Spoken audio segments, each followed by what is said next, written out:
something about the mother Pringles, bitch. They were good. 12 long years later, Natalie Portman finally hosted Saturday Night Live for the second time, and she shocked us all by dropping a rap video that was even harder than the classic original. Say something nice about Georgia Binks.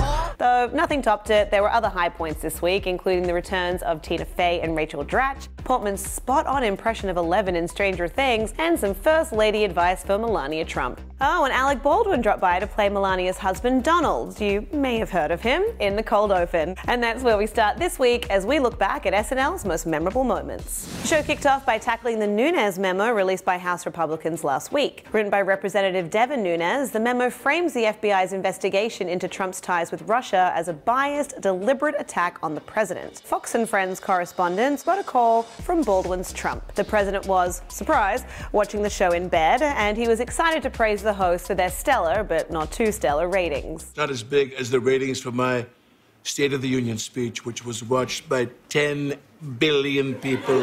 And before getting back to his cheeseburger, Trump also took a moment to give us this in-depth analysis of the Nunes memo. This memo might be the greatest memo since the Declaration of Independence. I don't know. I haven't read either one of them. Next up, of course, we had a Super Bowl-related sketch. Former SNL cast members Tina Fey and Rachel Dratch made cameos this week to rep their hometowns in a feud between Revolutionary War-era New Englanders and Philadelphians. Like the big game itself, the trash talk was super competitive and escalated quickly.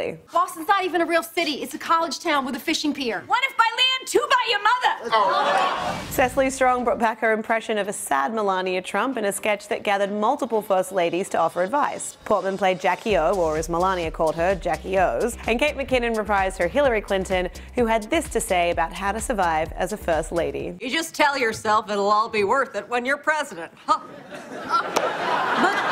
After the First Ladies shared their husband woes, Leslie Jones came in as Michelle Obama, who couldn't quite relate. Barack and I have a perfect relationship.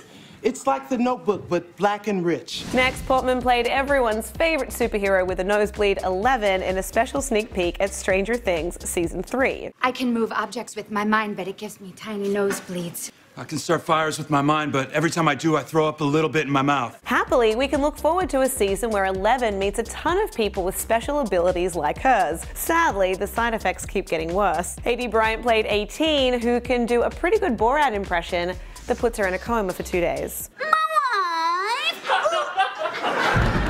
And finally, Natalie Portman's killer moment from her first SNL hosting stint way back in 2006 was a rap music video that showed a completely different side of the Harvard-educated, Oscar-winning actress. What you want, Natalie? To drink and fight! What you need, Natalie? To go all night! That's right, it took 12 long years before we got an even more vulgar sequel, as Andy Samberg reminded us in his return cameo this week. It's been 12 long years. This time around, Portman not only threatened a Star Wars prequel hater with a gun while dressed as Queen Amidala, she also proved that becoming a mother didn't soften her.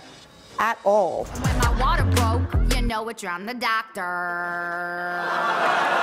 And she wrapped up the skit by shoving a Time's Up pin into Beck Bennett's forehead after he asked if the pins were having the impact she was looking for. How's that for impact? Well, actually... Oh, no. So, which SNL moments made the biggest impact on you this week? Let us know in the comments. For the Hollywood Reporter News, I'm Lindsay Rodriguez.